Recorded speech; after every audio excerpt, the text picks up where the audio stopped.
I didn't sleep for 7 days. Medically supervised, but by day 5, I was hallucinating. By day 7, borderline psychotic. Brain scans showed damage worse than a concussion. Memory down 89%. Reaction time down 73%. Emotional regulation completely destroyed. But I discovered a recovery protocol that restored my brain in 72 hours. Not just back to normal, better than baseline. This isn't some sleep hygiene list. This is a systematic neurological recovery system. And if you stay until the end, I'll reveal the one technique that reversed months of sleep damage in 3 days. Welcome back to Deeper Dudes. But first, let's talk about why sleep deprivation is literally destroying your brain right now. You think you're fine on 6 hours. You think you've adapted. Research shows that after just 1 week of 6-hour nights, your cognitive performance drops to the same level as someone who's been awake for 24 hours straight.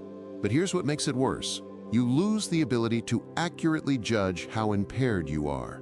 Study after study shows that chronically sleep-deprived people rate their alertness as normal while their brain scans light up like they're drunk.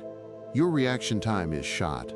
Your emotional regulation is gone. You snap at your kids over nothing. You can't focus in meetings. You forget conversations you had yesterday. And you think it's just stress. What a load of crap. Nobody teaches us that sleep debt compounds like financial debt. Every hour you short yourself doesn't just disappear, it accumulates. And your brain keeps a precise accounting. I know because I lived it. For 3 years, I averaged 5 hours a night building my company. Told myself I was hustling. Told myself sleep was for the weak. Then I volunteered for a medically supervised sleep deprivation study. 7 days, 0 sleep, round-the-clock monitoring. I thought I knew what tired felt like. I had no idea. Day 1 and 2 were manageable, uncomfortable, but doable. Day 3, my hands started trembling. Simple tasks took twice as long. I couldn't remember a 7-digit number for more than 10 seconds. Day 4, I started seeing shadows move in my peripheral vision. Day 5, full visual hallucinations. I saw my dead grandfather sitting in a chair across from me. I knew he wasn't real, but I could see him clear as day. Day 6, I couldn't tell what was real anymore. The medical team had to reality check me every hour. Day 7, I was having full conversations with people who weren't there. My brain was literally creating false realities to fill the gaps.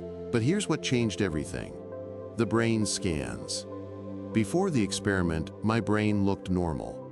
Healthy activity, good connectivity, strong patterns. After 7 days, my prefrontal cortex looked like it had been hit with a hammer. The parts of my brain responsible for decision-making, emotional control, and memory were showing activity levels similar to patients with traumatic brain injuries. The neurologist showed me the images. Areas that should have been lit up were dark. Neural pathways that should have been firing in coordinated patterns were chaotic. This is what happens when you don't sleep. Your brain doesn't just get tired, it starts to break down. But resilience isn't a personality trait, it's a skill. And brain recovery isn't mysterious, it's systematic. And here's exactly how to do it. The first part of the recovery protocol is what I call Circadian Reset Anchoring. Navy SEAL sleep researchers discovered that your body's internal clock can be reset in as little as 48 hours if you use the right triggers. Your circadian rhythm isn't controlled by one factor. It's controlled by 4 primary inputs: light exposure, meal timing, body temperature, and physical activity. Most people try to fix their sleep by going to bed earlier. That's like trying to reset a computer by asking it nicely. You need to force a hard reboot. Here's the system. First, establish your light anchor. Within 30 minutes of your target wake time, get 10 to 15 minutes of direct sunlight exposure, not through a window, outside. This triggers cortisol release and suppresses melatonin, telling your brain it's morning. When I started my recovery, I set an alarm for 6 a.m. and forced myself outside, even though I'd only slept 3 hours. It felt terrible for 2 days. By day 3, my body started waking up naturally at 5:45. Second, set your metabolic anchor. Eat your first meal within 1 hour of waking, and your last meal at least 3 hours before bed. Your digestive system is a powerful zeitgeber, a time setter for your body. Consistent meal timing reinforces your circadian rhythm. I ate breakfast at 7 a.m. and dinner at 6 p.m., no exceptions, for 2 weeks. My body started expecting food at those times, which stabilized my energy patterns throughout the day. Third, create your temperature anchor.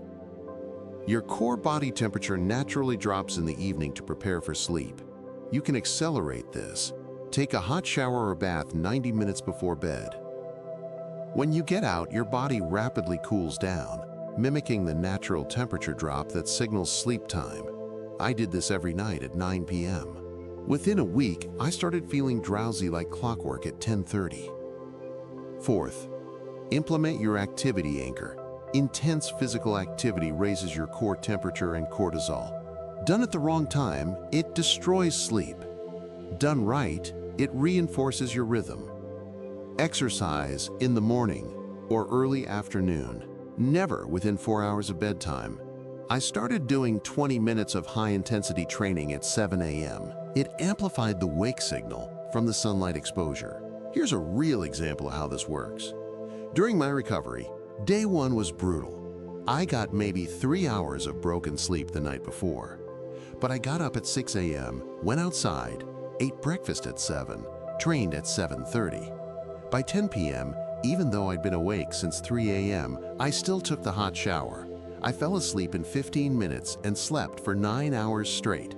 First time in 3 years. Small anchors create massive shifts. This is where neurological recovery begins. And once you've reset your circadian rhythm, the next protocol amplifies the actual restoration process. But here's something that helped me track and optimize this entire system. Before we go any further, I want to pause for something important. None of what we've been talking about matters if we don't have the energy and clarity to actually implement it. We all know what it feels like to wake up exhausted. No energy, poor focus, and zero motivation. We also know what it feels like when we get good, restful sleep, targeted therapy, and the right supplements. I've personally tested more things than you can imagine. I'm like your personal guinea pig. Everything in the description below is science-backed and extensively tested. And if you grab anything through my links, you'll be supporting this channel at zero cost to you. Thanks for taking a look. Now let's get back to it. If this is resonating with you, hit that like button so more people struggling with sleep can find this. And drop a comment. How many hours of sleep are you actually getting right night?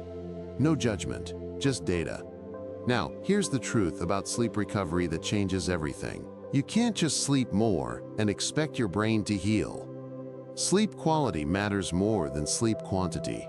And sleep architecture, the specific stages and cycles you go through, matters most of all. Research from UC Berkeley's Sleep Lab shows that deep sleep, specifically slow-wave sleep, is when your brain clears metabolic waste. There's a system called the glymphatic system that literally flushes toxins out of your brain tissue, but it only activates during deep sleep. This means if you're sleeping 7 hours but only getting 20 minutes of deep sleep, your brain is still accumulating damage. You're like a factory running 24/7 without ever cleaning the machinery. Eventually, everything breaks down. When I looked at my sleep data after the deprivation experiment, my deep sleep had dropped to almost zero. My brain was in survival mode, spending all its time in light sleep and REM, never getting to the restoration phase. This leads directly into the second part of the recovery protocol. Protocol 2, Deep Sleep Optimization. This is the most powerful intervention I discovered, and it's backed by neuroscience research from Stanford and Harvard sleep labs. Your brain needs 3 things to generate deep sleep: adenosine pressure, low core temperature, and parasympathetic nervous system activation. Most people only address 1, maybe 2. You need all 3. Here's how to engineer it.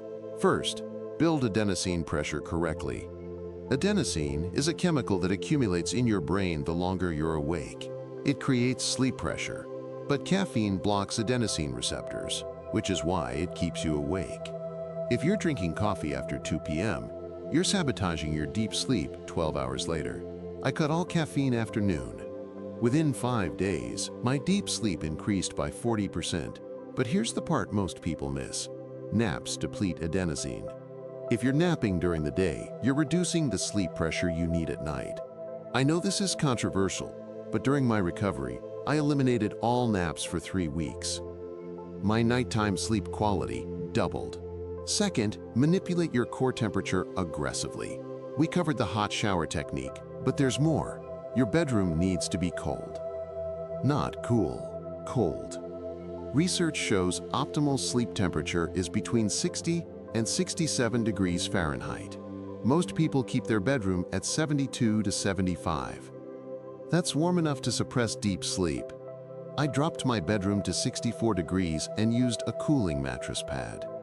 My deep sleep went from 45 minutes to 90 minutes per night. Third, activate your parasympathetic nervous system before bed. Your autonomic nervous system has 2 modes: sympathetic, fight or flight, and parasympathetic, rest and digest. If you're scrolling social media, watching intense shows, or working until you collapse into bed, you're in sympathetic mode. Your body can't generate deep sleep in that state. The solution is a non-negotiable wind-down protocol. Here's mine. 90 minutes before bed, all screens off. 60 minutes before bed, hot shower. 30 minutes before bed, breath work. 4 seconds in, 8 seconds out for 5 minutes. This activates the vagus nerve and forces a parasympathetic shift. When I implemented this exact sequence, my heart rate variability, a measure of nervous system recovery, increased by 35% during sleep. My body was actually recovering instead of just lying unconscious. Let me give you a specific example of how dramatic this was. Before the protocol, I'd sleep 7 hours and wake up exhausted. My fitness tracker showed I was getting about 35 minutes of deep sleep and waking up 15 to 20 times per night, even though I didn't remember most of them. After 2 weeks on the protocol, same 7 hours of sleep time, but I was getting 95 minutes of deep sleep and waking only twice. I went from feeling like I'd been hit by a truck every morning to waking up actually refreshed. Same amount of time in bed. Completely different neurological outcome. This is where the magic happens. But one thing destroys sleep recovery more than anything: your beliefs about sleep. Most people think they're bad sleepers. They've internalized it as part of their identity. I can't sleep. I've always been like this. I tried everything. When I was at my worst, I told myself the same story. But one night, during my recovery, my sleep doctor said something that changed everything. He said, "You don't have a sleep disorder. You have a behavior disorder. Your brain is perfectly capable of sleeping. You've just trained it not to." Hearing that made me realize the obstacle isn't my biology, it's my conditioning. And conditioning can be reversed. And that's where the third protocol becomes life-changing. Protocol 3, Sleep Reconditioning. This is based on cognitive behavioral therapy for insomnia, which research shows is more effective than sleeping pills for long-term sleep recovery. The core principle is this: your bed should be associated with only 2 things: sleep and sex, nothing else. No phone, no TV, no reading, no lying awake. If you spend hours tossing and turning in bed, your brain learns that bed equals wakefulness. You've literally conditioned yourself to be alert in the place you're supposed to sleep. Here's the reconditioning system. Sleep restriction. This sounds counterintuitive, but it works. Calculate your average actual sleep time over a week. Let's say it's 5.5 hours. That becomes your initial sleep window. If you want to wake at 6 a.m., you don't go to bed until 12:30 a.m. No lying in bed awake. This builds massive sleep pressure.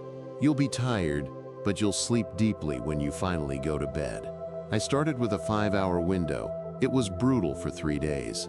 But my sleep efficiency, time asleep divided by time in bed, went from 65% to 92%.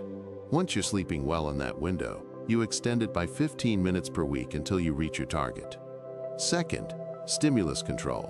If you're in bed for more than 20 minutes and not asleep, get up, leave the room.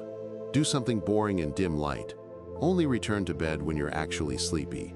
This breaks the association between your bed and wakefulness. The first week, I got up 4 or 5 times per night. It was frustrating, but by week 2, my brain had learned. Bed means sleep, not lying awake worrying. Third, thought diffusion. When anxious thoughts come up, don't fight them. Acknowledge them and let them pass. I'm worried about tomorrow's meeting. That's a thought. It doesn't require action at 2 a.m. I started keeping a notepad next to my bed. If something important came up, I'd write it down and tell myself I'll handle it tomorrow. That simple externalization stopped the rumination loop. When you combine all 3 protocols, Circadian Reset Anchoring locks in your timing.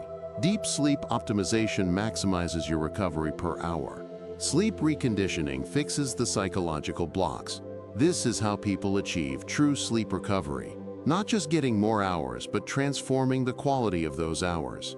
Better sleep, better brain function, better emotional control, better life.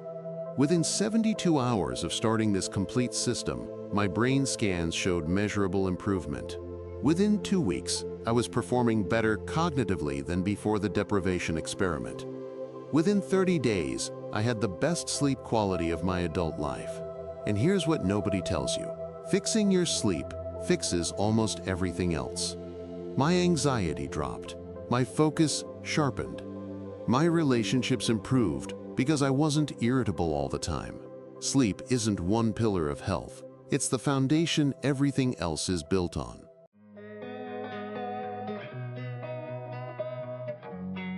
Drop a comment. Which protocol are you starting with?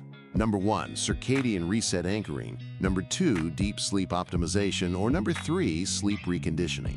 And here's the deeper question. What would change in your life if you actually slept well for 30 days straight? Well, that's it. Thank you for taking the time to watch this video. If you found it helpful, please be sure to give it a like, and maybe even subscribe to Deeper Dudes. And hit the notification bell so you don't miss any new videos. It all helps the channel more than you know, and it also tells us that we should make more content like this. We post videos every other day that tackle real challenges men face. Remember, struggling doesn't make you weak, it makes you human. The fact that you took time to watch this means you're ready for something better. Thanks again for watching and for checking out all the amazing products in the description below. They could jumpstart your healing journey. Catch you in the next one. Deeper Dudes. Until then, keep learning, keep growing, keep thriving.